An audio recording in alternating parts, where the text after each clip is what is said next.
Hi everyone. It's late at night. It's like after midnight. So technically it's the morning of July 6th. My girlfriend is sleeping and probably most of you are, so I get to avoid embarrassment about people that I know watching this. And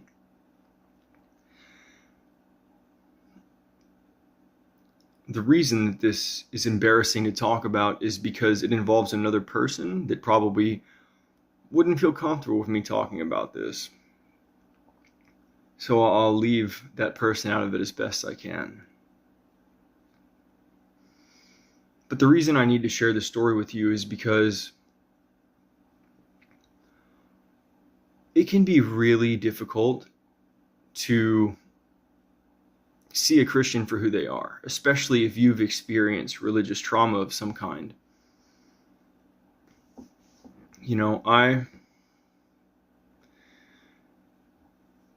you've heard, if you're not a Christian, you've heard Christians say, listen, I used to be a bad person.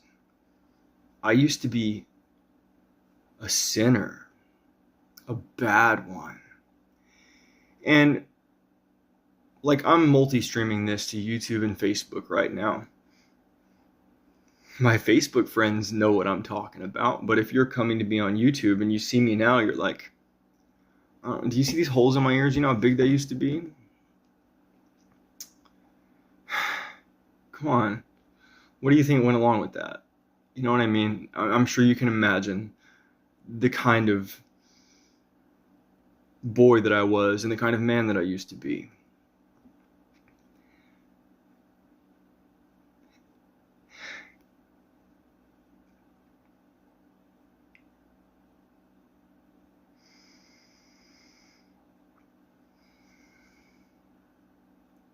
I'm not sure what other people might take from this video, and I'm not sure why I feel like I'm supposed to talk about it.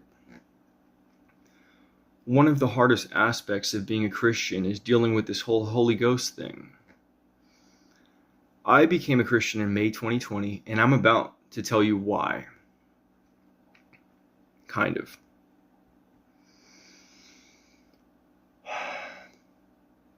I suppose out of respect for you and your time, I shouldn't beat around the bush. So let's just go through this chronologically, right? Now, there's a lot of other things that you might need to know in order to get the whole picture, but that's not what we're here to talk about right now. We're here to talk about my son, Noah.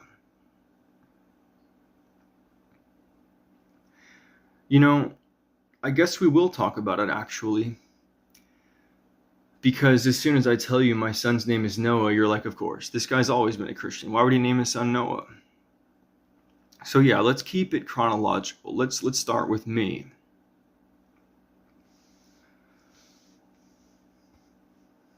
Let's embarrass myself. Let's go ahead and put the shame out there, because the reason that I do what I do is to fight generational curses. Okay? The reason that I do this is because I know demons all too well. And now I'm a turncoat. I've switched sides. I left the Sith behind.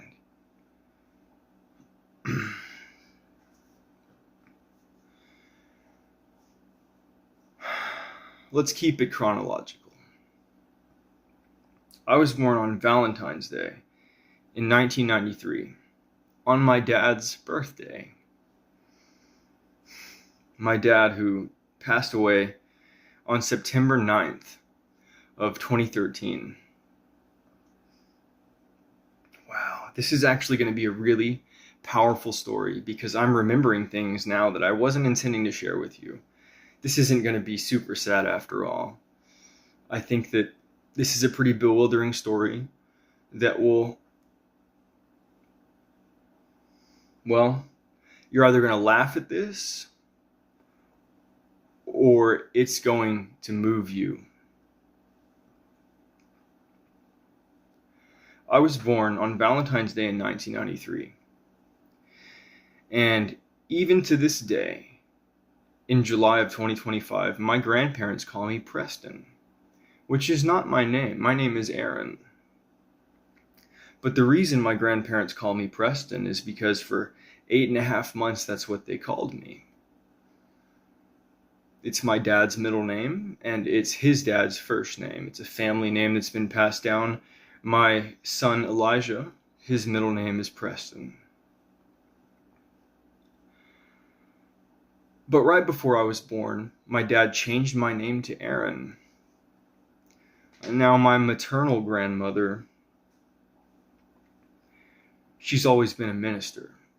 And that led to a lot of trouble for my mother, because as many of you watching understand, most Christians aren't the best people. A lot of Christians are pretty freaking wicked and think they're better than you. And I don't want to talk bad about anybody in my family, but again, I do this because I am fighting my generational curses and your generational curses, and they're not going to stop if we want to hide behind curtains and hide our problems from our brothers and sisters and our children and our parents and those that wish to help us. So I reveal myself to you and my family to you because I'm calling you out.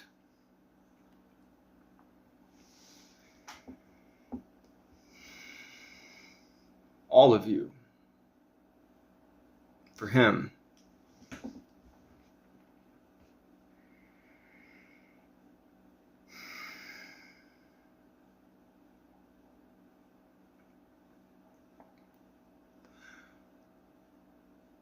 This is really embarrassing. I think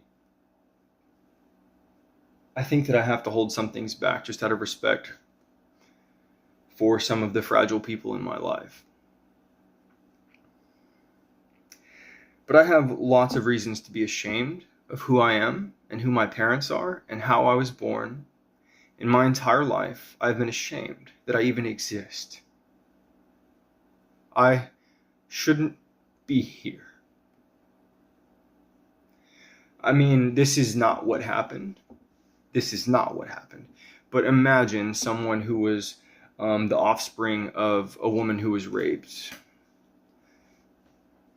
You know, that's not what happened, but I think you can understand. I've just wanted to delete myself since day one, pretty much, you know? But I had a great dad, and he taught me that that's the most selfish thing a human can do. And so, no matter how lowly I might be, I'm going to stick around. Because, guys, we just don't know the answers. This whole world is a kindergarten, and we're arguing with the teachers. And that's how I felt for a very long time. I mean, our teachers and our parents are kindergartners arguing with the teachers, you know? And we're all like that, including myself, okay?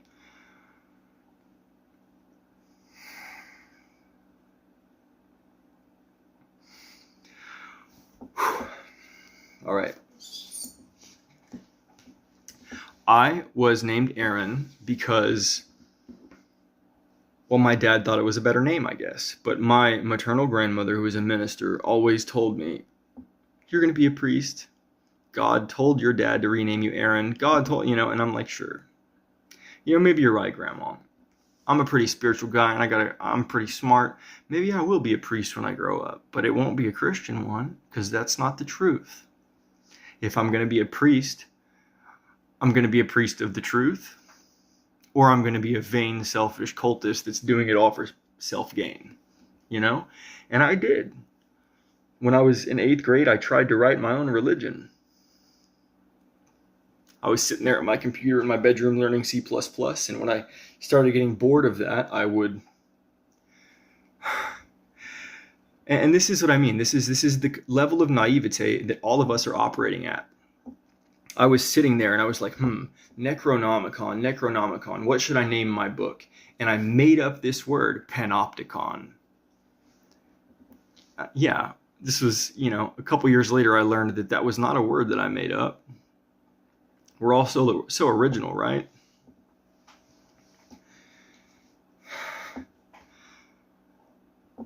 Let's skip through all the occult stuff, okay?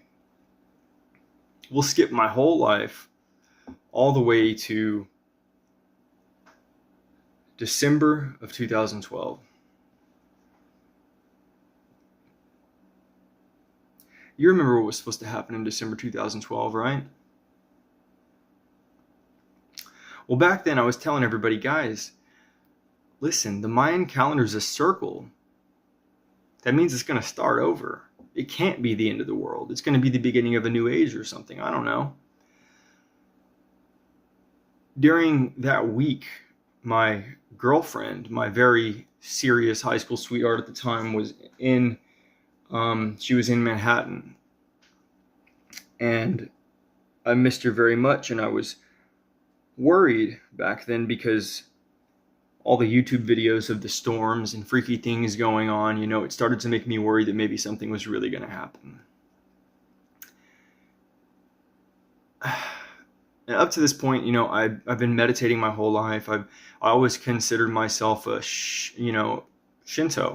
My dad was an Air Force brat who was raised in Israel and Japan and all around, Boston, New Hampshire, Arizona. And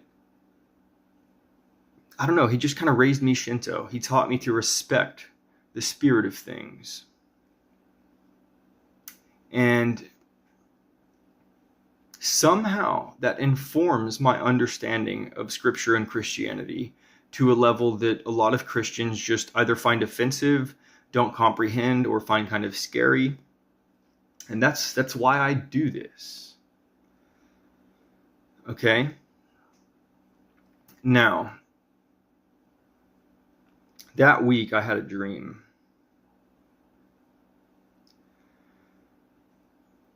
I had a dream of a guy floating in space with a sword coming out of his mouth and fire coming out of his eyes and 7 candlesticks. And I woke up and I said, hey, Dad, I need to share this dream with you, because we had a really strong connection. We talked. My dad was my best friend, and he's the smartest man I've ever known in my life. And he told me that dream was from the book of Revelation. And I don't know why, but just like I thought I invented the word panopticon, I believed that was silly. And it's so strange. It's almost like some supernatural veil was put over my eyes, because looking back, how naive of me. I know that my dad is an extremely intelligent person. I also know that he's been a Christian almost his whole life. And every time I tried to ask him why he was a Christian, he said, son, you're going to find out yourself. I don't have anything to tell you except that I believe it's the truth. And if you believe that I'm a smart man, then you're going to have to ask your own questions and find out for yourself. My dad already knew. When you experience a miracle and you try and tell somebody else about it, it sounds stupid to them. Everything I'm going to say in this video to you is likely something that's going to make you scoff and say, that's silly. This guy's so full of himself. I hope that at least one person is able to see through that and hear the words that I'm saying. And that is why I do this.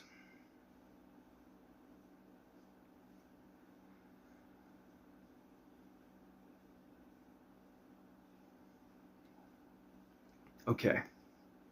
My life continues. That was 2012. On September 9th of 2013, my dad died from brain cancer. I was 20 years old. And my already hard life got a little bit harder. And that's okay. You got to take the good with the bad. You know what I mean? Before my dad died, 30 minutes before he passed away, he said, look, can you see them? They're all right here, waiting for me. And I don't know if I started to believe then. If I was already believing, I definitely wasn't a Christian. I definitely didn't believe in Jesus. I knew that there had to be a God of some kind, but, I'm a man of science. Very much so. I still am. Because science is the truth. You just don't know how to use the truth. You abuse it. And that is why I do this.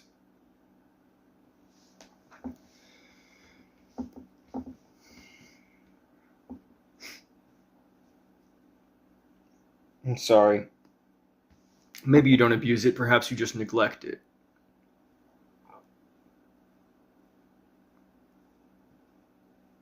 But there's likely only a few of you that actually respect and use the truth properly that are watching this video. We got to change that. And that is why I do this.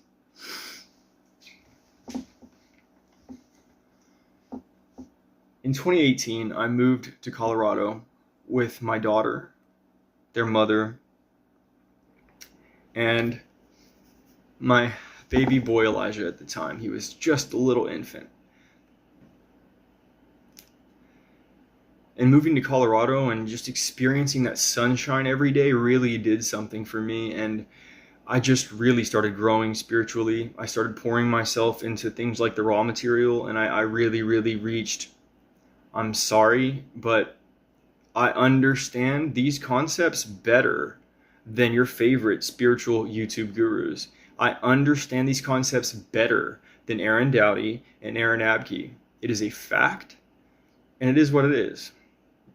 That is why I do this. Now,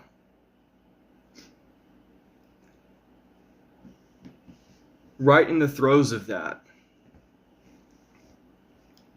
I had a son named Noah that was on the way. Now, I've skipped a very important experience that happened whenever I was 19. And I think we'll leave it out because it pulls my girlfriend at the time into this story. And let's leave everybody out of it that we can leave out, okay? But I had some experiences that were almost psychic in nature. I'll just go ahead and tell you. Long story short, my girlfriend was out doing drugs with some of her lesbian friends and some dudes, and I was at work. And all of a sudden at work, I got this huge pit in my stomach, and it made me so dizzy I had to drop to my knees. And I knew in that moment that she was cheating on me somehow. Later that day, I went home, and I accused her of cheating on me for 45 minutes straight. Sat on my front porch smoking cigarettes, staring at her while she stood 20 feet away from me, swearing that I'm crazy. And I'm like, no, I know that you cheated on me. I can't explain it, but I know that you did. And right at the point that I started feeling like I was insane and that I was being a dick, she said, Aaron, I don't know how you know, but I did cheat on you today, and I'm really sorry. That's that. I didn't move to New York with her. We broke up. A few months later, my dad was dead, and life carried on.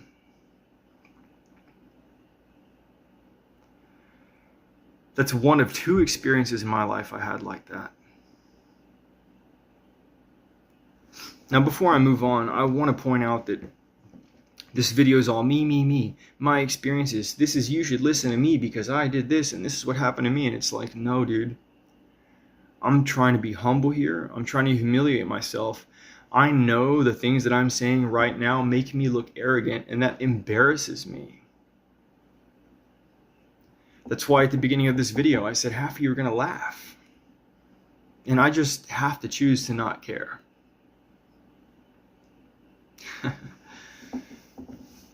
The fact of the matter is, my lady came home from work, and I was there with the kids, and the whole day I had that same pit in my stomach again. But I really trusted this girl. So when she walked in that door and I said, hey, I'm experiencing stuff today, and I have to ask you, did you cheat on me today? And she said no. And I said, well, I believe you. But something's going on. I remember spooning her on the couch, hugging her, but not my arms around her shoulders. I scooted down and I was hugging around her tummy. And I was telling her, I don't understand what I'm feeling right now, but I'm overwhelmed with this feeling. The reason I'm hugging her is because I'm begging her to stay. And I'm like, I can't explain it, but I have this feeling. It's like you're packing your bags and leaving right now. It's like you're at the door trying to leave me. That's how I feel right now, even though we're just laying here on the couch. And as I say that, and I have my arms around her midsection, I have this thought.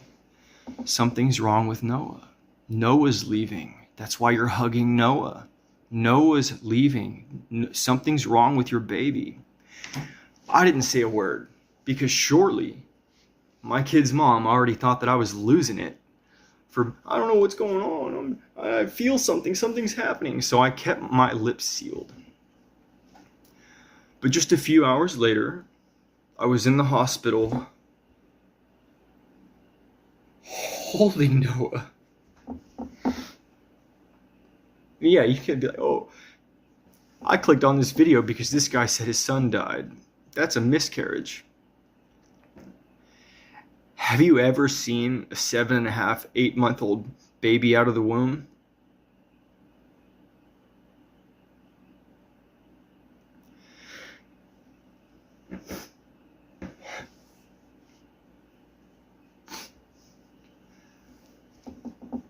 The next day, I knew. I said, Lord, what is going on? I was overwhelmed with shame because I didn't say anything.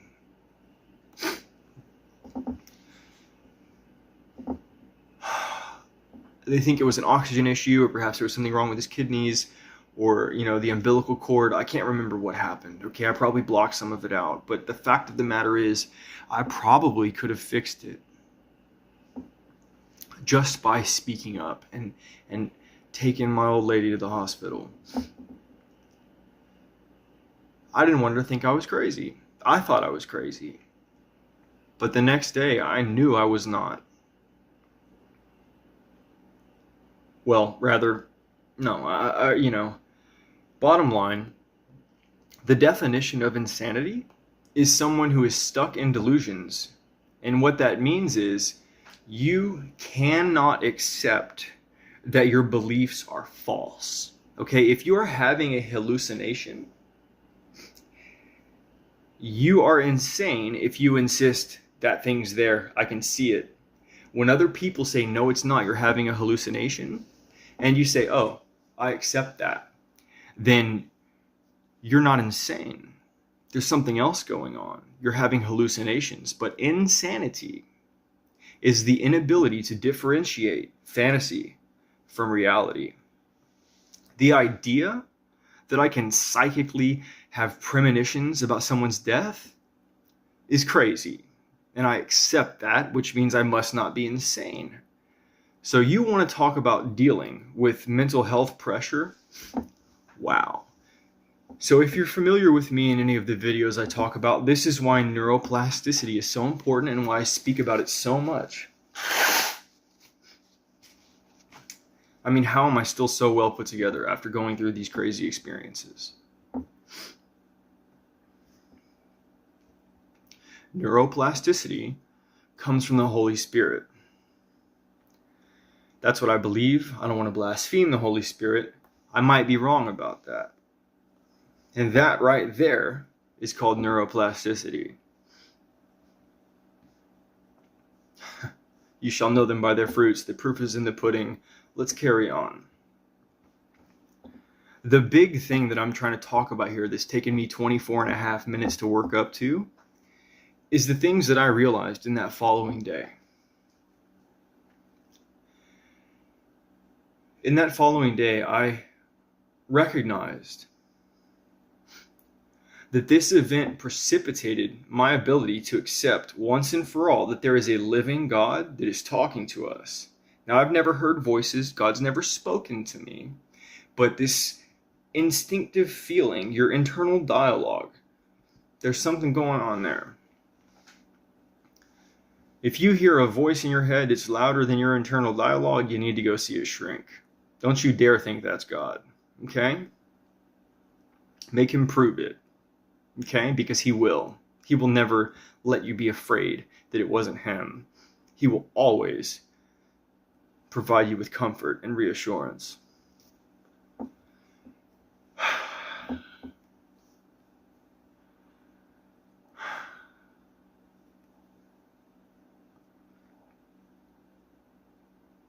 I might be wrong about that. Life is a test for all of us. Don't think he's leaving you behind just because you don't feel sure of yourself. Stay true. He'll follow through.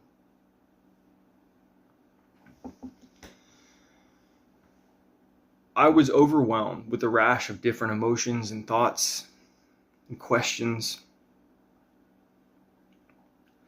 I wasn't angry. I wasn't angry at myself. I wasn't angry at God.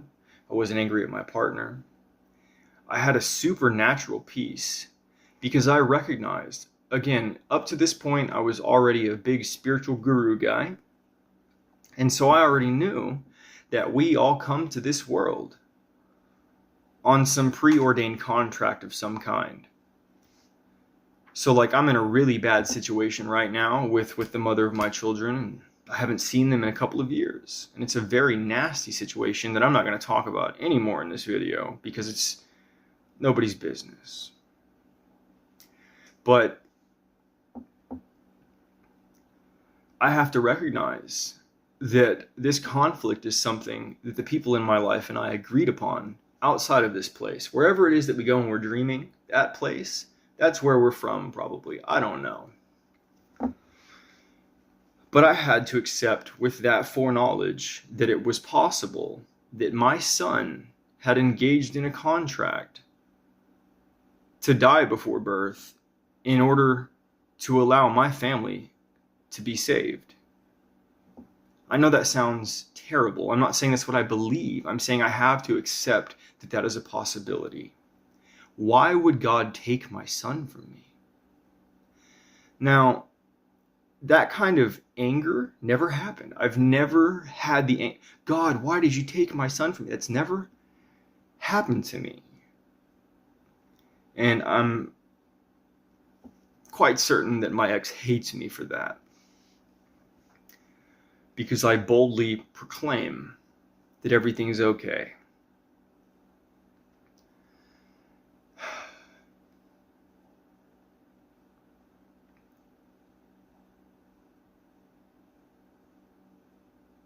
Now, that situation poured gasoline all over my spiritual stuff. And so from that point forward, for about a year, I became obsessed with learning everything I could about demons and how to get rid of them. Because if there's God, there's a devil. That means I've been worshiping him and his demons for a solid 25 years up to that point. 20 years at least. I'm sure I didn't get started when I was 1. But I had to recognize that the evil that was within me was something that could be expunged, but I had to identify its source. And I don't want to go off on too many other tangents in this video. It's been very long, and I'm just trying to share relevant information. I spent a year in that place trying to overcome the darkness. You may resonate with what I'm sharing with you right now. I pray that you will hear these words, okay?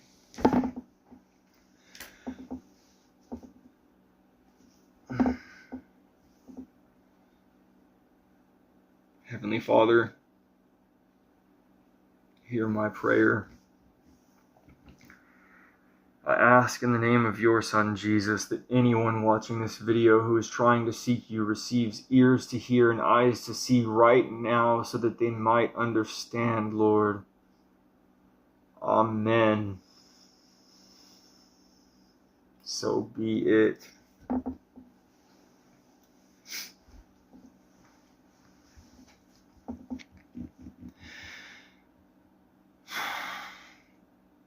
I cover my face because the Bible tells us not to pray in front of people to impress them. And I worry that people who hear me praying in a video like this think that I'm just trying to play the part and be a Christian and impress you. But the truth is I'm humbly praying for you so that you might be able to attain the truth. And I don't care if that makes me look like some goofy, cringy ass hall monitor with Crocs on that you think is a dork. You'll thank me later.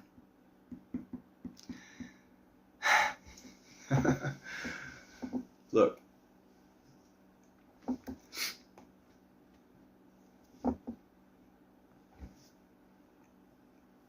Here's what I'm trying to say.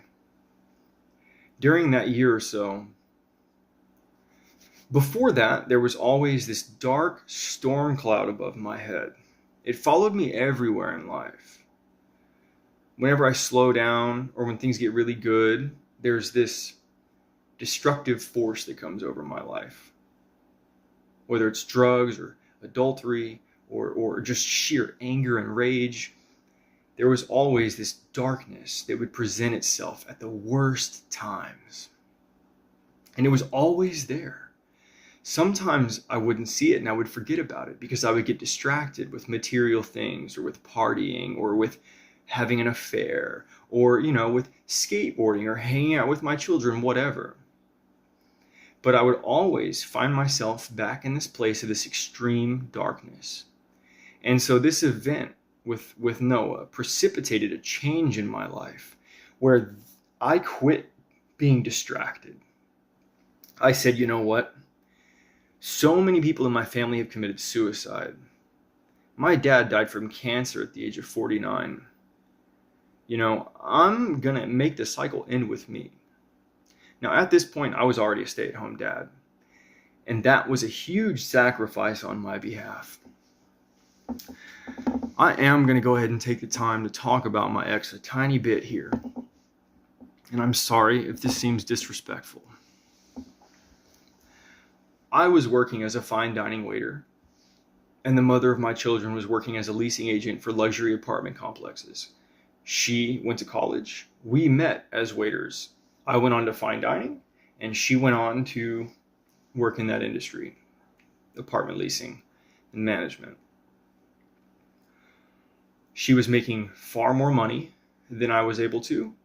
And with that dark cloud over my head, going to work meant that I was smoking lots of pot, spending all that money that I was making to kind of distract myself. And I was like, you know what?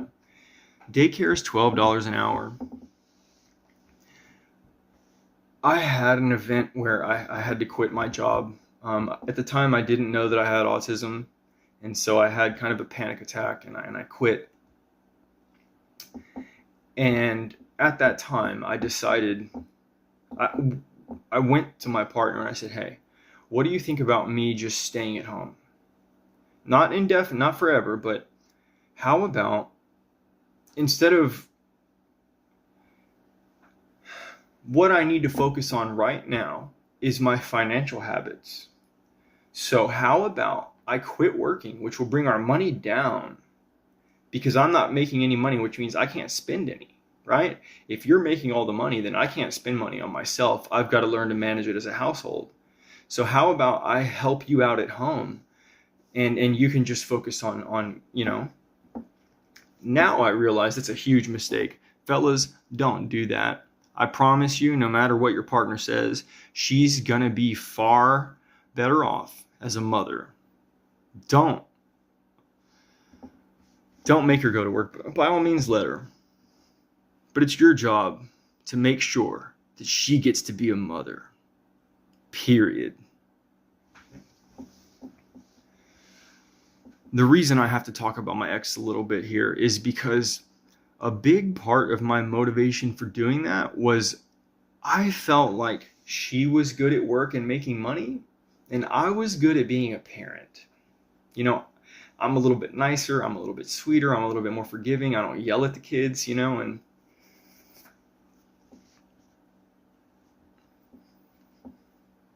that was a mistake. She should have been at home. The truth is, I already had practice. I had to help raise a young member of my family because his dad worked a lot.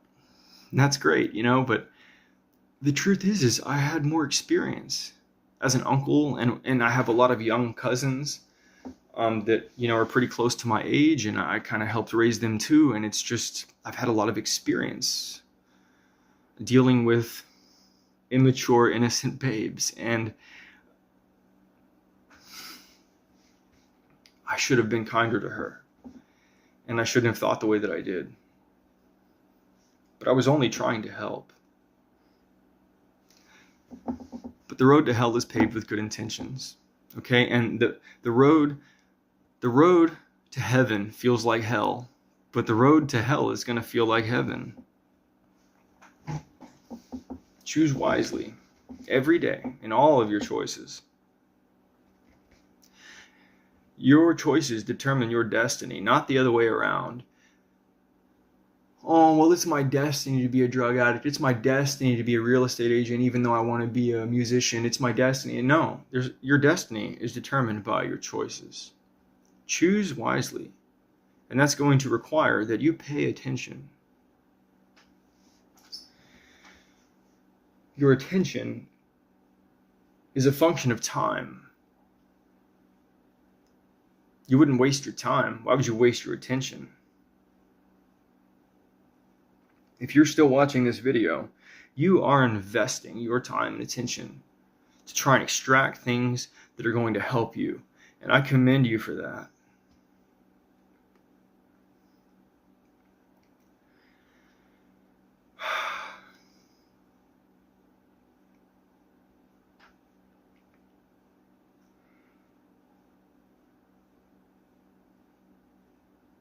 Whenever I chose to be a stay-at-home dad, a few months later, we had the opportunity to move to Colorado. That was a blessing, but it was problematic because that meant that, well, I wasn't going to be able to work for a while. There wasn't family around to watch the kids or anything, so, I agreed to be a stay-at-home dad until my son got into kindergarten, and then literally 3 months after he started kindergarten, or I don't think he'd even started yet. No. Maybe. I can't remember. It's such a blur. And honestly, so much bad stuff has happened. I've repressed so many memories. I don't think he started kindergarten yet. He was 4 when I left. I left. I don't want to talk bad about anybody. My ex is a wonderful woman that I have nothing bad to say about. Period. But I had to leave, and I was tricked, and that is that.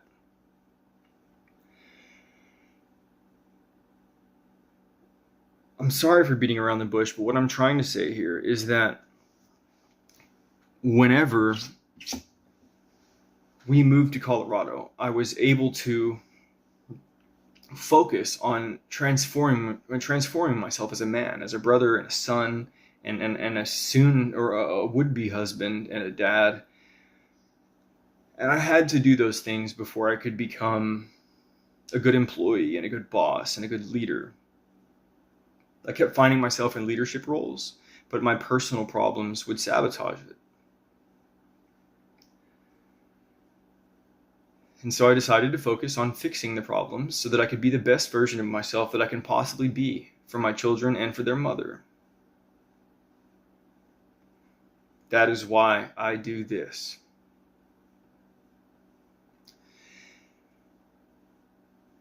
After this event with our son Noah, with my son Noah, I was able to shift my entire focus on the true source of that darkness, which at that point I believed to be demons. However we understand them. Are they physical? Is it a concept? Is it a euphemism, allegory for parasitic infection and viruses? I don't know. I definitely didn't know then.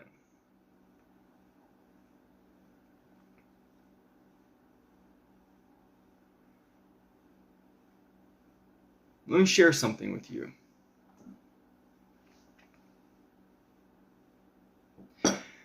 As we talk about this, I want you to remember that dream that I told you about.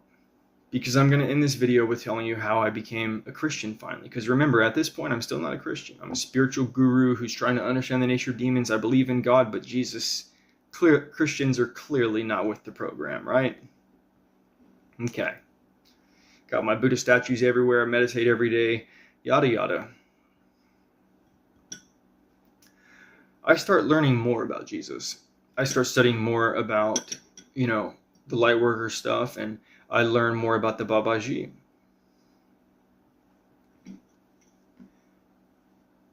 And I know that consciousness is held in water in some way. And so I knew that it was crazy, but because of the experience with Noah, I had learned not to ignore these things. And so somewhere in here, I got the idea that because of the spiritual level that I was engaging in, I recognized truthfully that I'm very likely one of the most spiritually enlightened people on the planet right now. Now, I'm sorry. I listen to the yogis. They're full of crap. They don't know what they're talking about. I'm sorry. I've seen this since I was a child. That is why I do this. Now, I put a glass of water out in case the Babaji decided to come and visit my home. Now, I wouldn't see him if he was there, but I put a glass of water out for him, the same way you would put out cookies for Santa. Is it crazy? Perhaps. But again, I lost a son ignoring these things coming from my intuition. We're not making those mistakes again. The next day, when I woke up, I saw that glass of water there, and I said, you know what? I'm going to drink that. I'm going to drink that. Now, in 2016, maybe 2015, I had a Kundalini awakening. I had a real Kundalini awakening that I set out to have this Kundalini awakening. And I did. And it was because of Aaron Abke's early video when he was talking about his experiences and how he astral projected and stuff. I used his method for astral projection to induce a Kundalini awakening. I wasn't trying to astral project. That's all for another video. So, as this super heavy sword swinging Christian that knows all the stuff about the Bible, I fear that I'm just 100% demon possessed and everything that I believe is wrong. I don't know. I need y'all's help, and that is why I do this. Either way, who else has had a Kundalini awakening? Drank water that might have been blessed by the Babaji? Had psychic premonitions that let him know that his girlfriend's cheating on him and that his son is going to die? I had to accept what I was being called to do. And I had to, every step of the way, ask myself if I'm stupid and crazy. Personally, I believe that I am. But the events happening in the world right now, and all of the things happening within the Christian community, point to the fact that I may not be. You tell me. Now,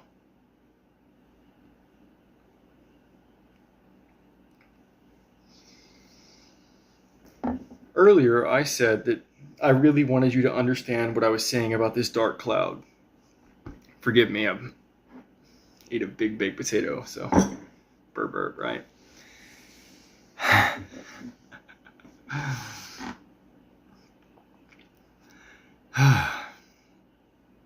What I'm trying to communicate there is you may resonate with what I'm saying there. You have this dark cloud in your life, but you just kind of try to escape it. You can't really do anything about it. And I'm trying to inform you that Jesus will get rid of it for you. Now, that's neither here nor there. That's in your future.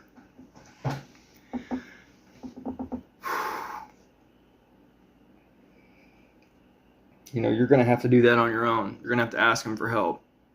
I can't just make it happen for you.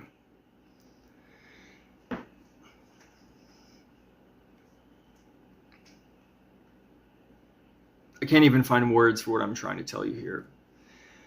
I just want everyone who watches this to understand that the things that I'm dealing with are things that you're dealing with. You know, why are you an adult that still drinks? Do you really enjoy it? You're running from something. We all know this. And yeah, half of you are laughing right now. Cool. Go have another beer. Go smoke another joint. Have fun. But when your life falls apart next time, remember this video. And maybe try again. Because I'm insane. I thought insanity was doing the same thing over and over and expecting a different result. When are you going to change? When are you going to wake up and be sane? You can do it right now. And if you refuse, then perhaps you're going to have to go through something like I went through. I don't want that to happen. So on the off chance that I can stick my fingers in here and manipulate, and I don't know, man. Am I standing in front of his will right now, or am I doing his will? That is something that I have to ask myself every single day about almost every action that I take. Every time I upload one of these videos, I want to delete it. Because I know that I'm just as foolish as everyone else, and 90% of what I'm saying is probably wrong, misinformed, and leading people astray. But then what, are we going to have no preachers at all? Zero? Who's right? I have to accept the path that he's put before me, and it scares the shit out of me.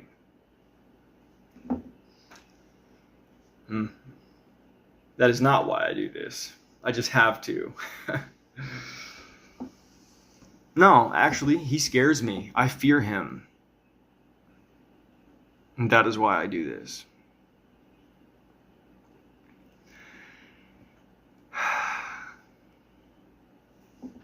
Out of respect for you, I'm gonna go ahead and wrap this thing up, okay?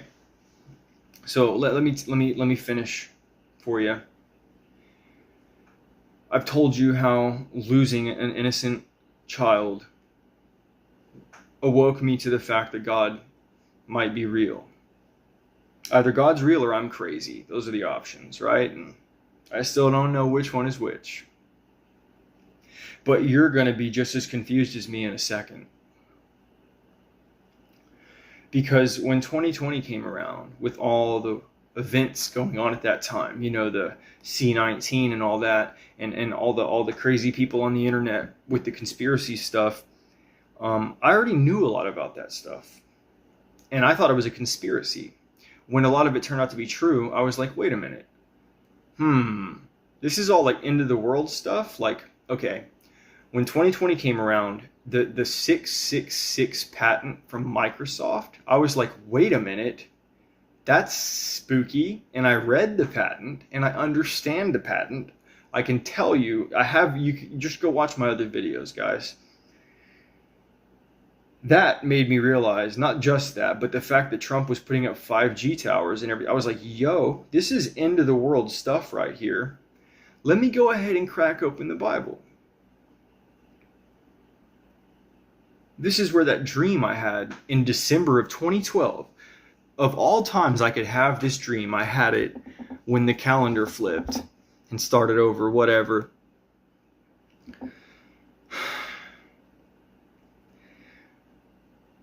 I went to the book of Revelation, which is where the end time stuff is, right?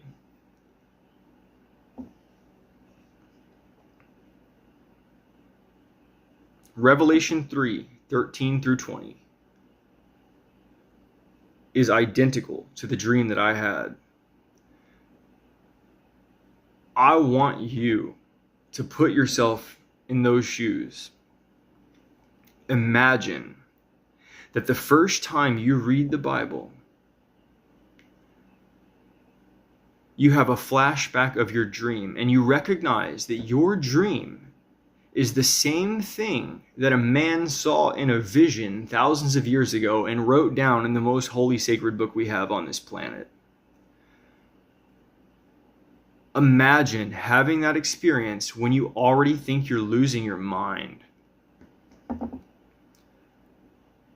Okay, I went from playing Ratchet and Clank to playing Sekiro overnight. I gave every cell in my body, every thought in my mind, and every whining, bitchy feeling in my heart to God that night. And I don't get to take it back. I've tried.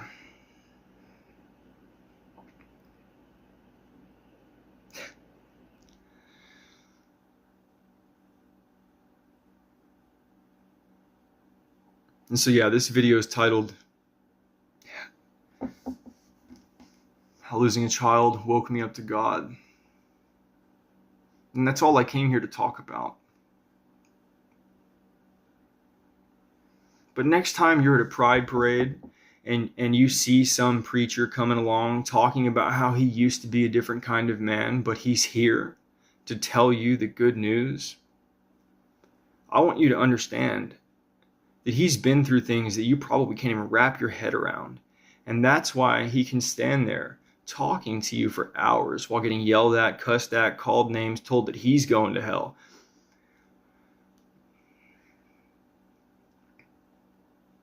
I hope you guys can see. You shall know them by their fruits. The proof is in the pudding. People who are kind and loving and patient are people who are kind and loving and patient. People who are rebellious and spiteful and selfish are people who are rebellious and spiteful and selfish. The fact of the matter is, almost 100% of people who have a negative attitude towards Christianity have experienced some sort of religious trauma, and it's just as dumb as being racist. I don't like Asians because a Chinese person was mean to me once. I think all Christians are stupid because my mom's a Christian and she's an idiot who abused me. Okay, your mama needs help. But your mom sounds like a selfish, vain, rebellious person who happens to believe in Jesus, not an evolved person. Christianity is a religion that contains people from all walks of life.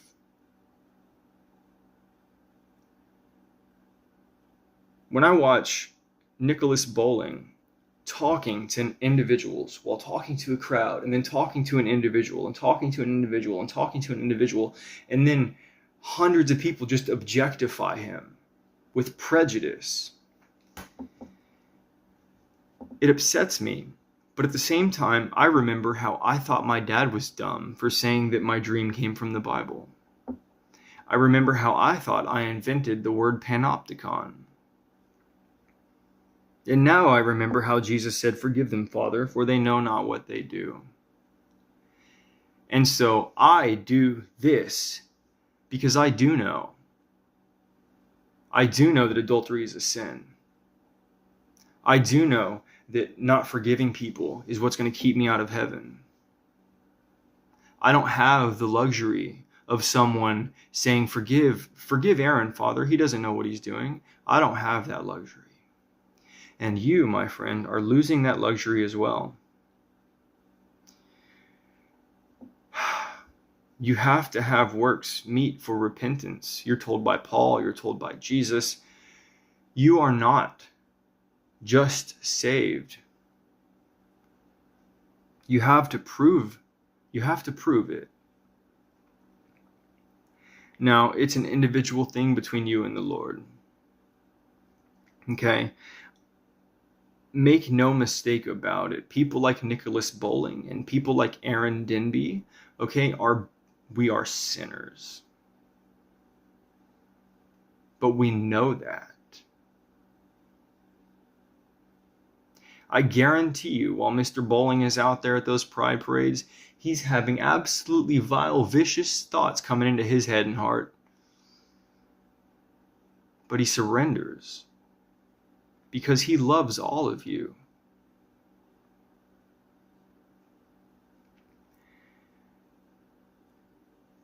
Yeah, so full disclosure, the reason that I've recorded this video is because I'm very inspired by the work that he is doing.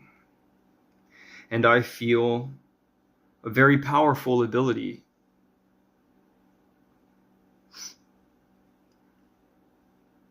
and I want to use it. I've got so much to talk about, but out of respect for you, we'll end this video now.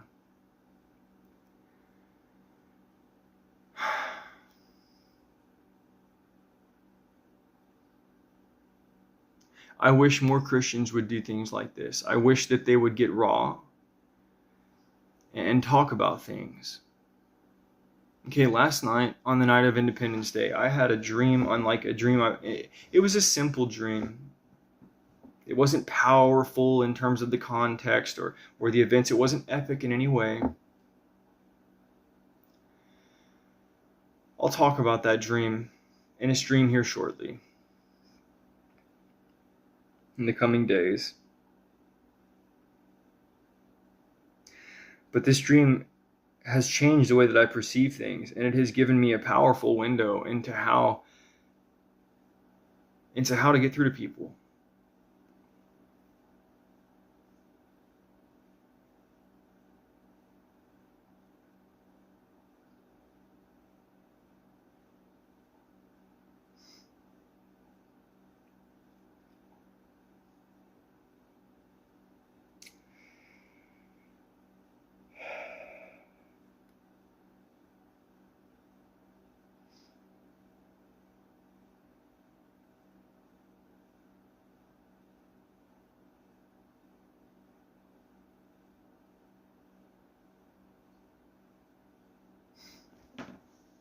Glory to the King, y'all.